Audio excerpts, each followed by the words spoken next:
नमस्कार दोस्तों, आप सभी का स्वागत है हमारे YouTube चैनल JPCM पर। Myself Saini Verma from NIT Agartala. हम लोग एक क्वेश्चन देखने जा रहे हैं कि prove that the cosine formula for triangles is equivalent to definition of the dot product. जो हम लोग ट्रिग्नोमेट्री में जब हम लोग कोसाइन फार्मूला देखते हैं, ये कह रहे हैं कि आप प्रूव करिए कि जो कोसाइन फार्मूला है वो कोसाइन फार्मूला और जो डॉट प्रोडक्ट होता है ये दोनों एक ही चीज होता है। तो हम लोग इसको देखते हैं। तो हम लोग एक ट्रायंगल कंसीडर करते हैं, इसको मान लेते हैं O, इसको मान लेते हैं A और उसको B। OAB और OA को हम लोग जो है मान लेते हैं, इसका पोजीशन वेक्टर A है और इसका पोजीशन वेक्टर जो है B है, और इसको हम लोग ओरिजिन एज्यूम कर लेते हैं और ये एंगल थीटा। तो सबसे पहले हम लोग जो है कोसाइन फार्मूला देखते हैं। कोसाइन फार्मूला हमारा क्या होता है, अगर इसको A से एंगल को A से लिखें हम लोग, cos A इक्वल टू क्या होता है B square plus C square minus A square upon 2BC। और इसमें ABC हमारा क्या है, अगर A जो वर्टेक्स है उसके सामने के जो है उसको साइड को A और B के सामने के साइड को C, ये हमारा एंगल है A। तो cos A equal to B square plus C square minus A square upon 2BC, ये हमारा क्या है कोसाइन फार्मूला है ट्रायंगल के लिए। तो अगर इसमें हम लोग कोसाइन फार्मूला ये लगाएं हम लोगों का, तो cos थीटा इक्वल टू हमारा क्या हो जाएगा, cos theta equal to theta के जो अपोजिट में साइड है उसको छोड़ के बाकी दोनों साइड, यानी OA square plus OB square, OA square plus OB square minus theta के सामने वाले साइड का square minus AB square upon 2OA into OB। अगर हम लोग इसको लिखते हैं ऐसे 2OA OB cos theta equals to OA square plus OB square minus AB square, ये हम लोग लेके चल रहे हैं। कोसाइन फार्मूला हम लोग लेके चलेंगे और जो रिजल्ट हमारा दो वेक्टर के डॉट प्रोडक्ट से आता है उस रिजल्ट पे हमको पहुंचना है। तो अब हम लोग जो है OA वेक्टर को हम लोग क्या लिख लेते हैं, OA वेक्टर हमारा क्या हो जाएगा वेक्टर A और OB वेक्टर हमारा हो जाएगा वेक्टर B। और अगर AB को हम लोग वेक्टर फॉर्म में लिखें तो AB इक्वल्स टू आपका हो जाएगा OB माइनस OA, यानी अगर AB वेक्टर यहाँ पे हमको लिखना हो तो ये हो जाएगा B minus A। 2 OA OB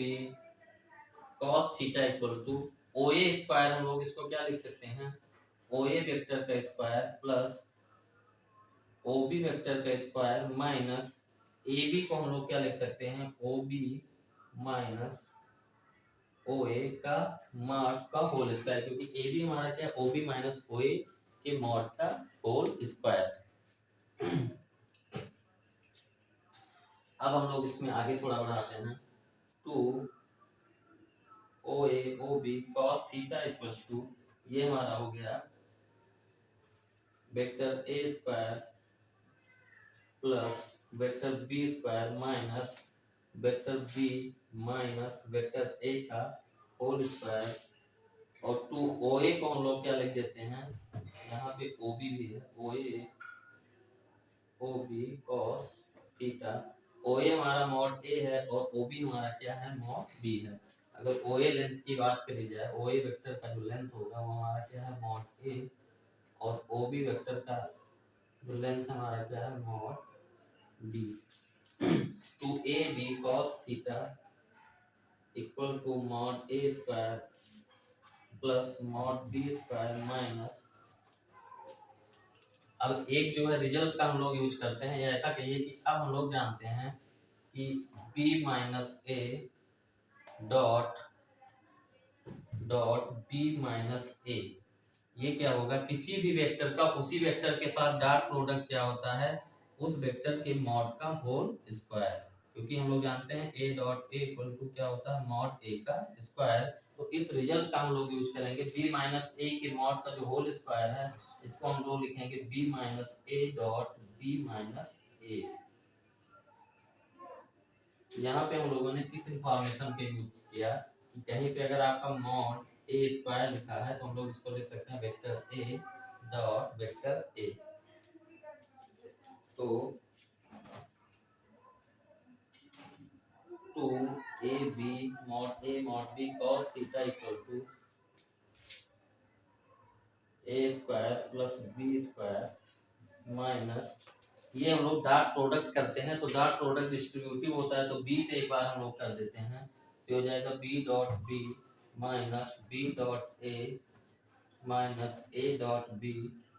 और माइनस माइनस प्लस हो जाएगा ए डॉट ए। फिर हमारा आ जाएगा two mod A mod B cos theta equal to mod A square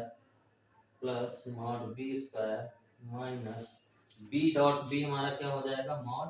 B का square minus A dot B और A dot B, B dot A बराबर क्या होता है, ए डॉट बी, तो ये हो जाएगा 2 टाइम्स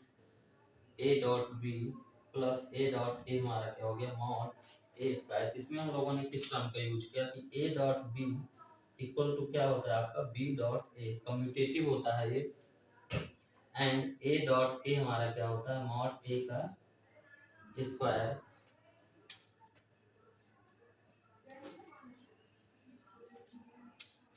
तो यहाँ से 4 टर्म हम लोगों के आने चाहिए, बी डॉट ये हमारा A square plus B square minus B square minus 2ab plus A square.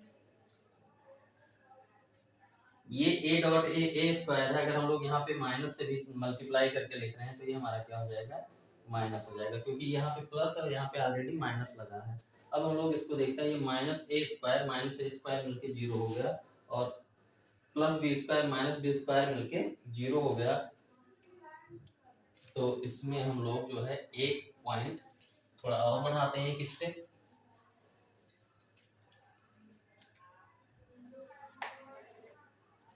हमारा 2 mod A mod B cos theta equal to क्या आ गया, और ये माइनस 2ab डॉट है तो माइनस हम लोग मल्टीप्लाई करेंगे तो प्लस हो जाएगा, इक्वल टू आ गया 2a डॉट बी, यानी यहाँ से हमारा जो कॉस थी सॉरी और 2 खत्म हो गया, तो यहाँ से a डॉट बी हमारा जो आ गया, a dot B equal to mod B cos theta, और यही हमारा क्या है, डॉट प्रोडक्ट की डिफिनीशन है कि दो वेक्टर यानी ये वेक्टर ओ ए और ओ बी का जो डॉट प्रोडक्ट होगा ओ ए डॉट ओ बी यानी A dot B equal to mod B cos theta. तो एक सिंपल सा जो है प्रूविंग था हम लोग का, ये क्वेश्चन हम लोगों को क्या दिखा रहा है कि जो मैथ्स में होता है आपका जो अलग अलग हम लोग जो है रिलेट करके पढ़ते हैं कि ये ट्रिग्नोमेट्री है, ये कोऑर्डिनेट है, ये वेक्टर है, ये कॉम्प्लेक्स नंबर है, ये कैलकुलस है, एक्चुअली में ये सब बहुत ज्यादा इंटरमिक्स होता है। ट्रिग्नोमेट्री के रिजल्ट से हम लोग देखिए वेक्टर के रिजल्ट पे पहुंच गए। तो आपको एक बात ये समझना बहुत जरूरी है, मैथ्स को जो है पूरा ग्रेस्प करने के लिए आपको एक चीज ये समझना जरूरी है कि जो है चीजें इंटरलिंक बहुत ज्यादा होती हैं। आप अगर एक पार्ट को बहुत अच्छे से पढ़ लें, मान लीजिए कि आपने जो है वेक्टर को पढ़ना शुरू किया तो वेक्टर में बहुत सारे बेसिक पॉइंट यूज होंगे जो हमारा पिछला भी होगा, उसको आप अगर पूरा डिटेल में पढ़ लें तो वेक्टर के बाद जब अचानक से आप कोऑर्डिनेट पढ़ना शुरू करेंगे तो आपको ऐसे लगेगा जैसे आप सब कुछ जानते हैं। फिर कोऑर्डिनेट के बाद अगर आप फिर जो है ट्रिग्नोमेट्री पढ़ेंगे तो वही सब चीजें रिपीट होने लगती हैं, उसमें कुछ अलग से नहीं होता। तो पहले हम लोग क्या करते हैं, एक पर्टिकुलर एरिया में अगर आप जे जैसा एग्जाम निकालना चाहते हैं तो एक पर्टिकुलर एरिया में आप डेप्थ में जाइए, फिर डेप्थ में पहले एरिया में जब आप डेप्थ में जाएंगे पहले तो आपको बहुत सारी दिक्कतें होगी। मान लीजिए कि जब आप मैथ सामने पढ़ना शुरू किया और वेक्टर को जो है वेक्टर पढ़ना शुरू किया या कोऑर्डिनेट या जो भी पढ़ना शुरू किया उसमें आप डीप में जा रहे हैं तो इनिशियल में बहुत ज्यादा टाइम टेकिंग होगा पहली बात, और दूसरी बात क्या होगा उसमें बहुत ज्यादा एफर्ट करना पड़ेगा। लेकिन जब फिर आप आगे बढ़ेंगे, मान लीजिए आपने वेक्टर खत्म करके कोऑर्डिनेट पढ़ना शुरू किया, तो आपको जैसे अचानक से लगेगा कि हम काफी कुछ पहले से ही जानते हैं, क्योंकि सारी की सारी चीजें क्या होते हैं, इंटरमिक्स होती हैं, रिलेटेड होती हैं, इंटर रिलेटेड होती हैं। इसीलिए हम लोग जो ज्योमेट्री जो है 9th-10th में पढ़ते हैं,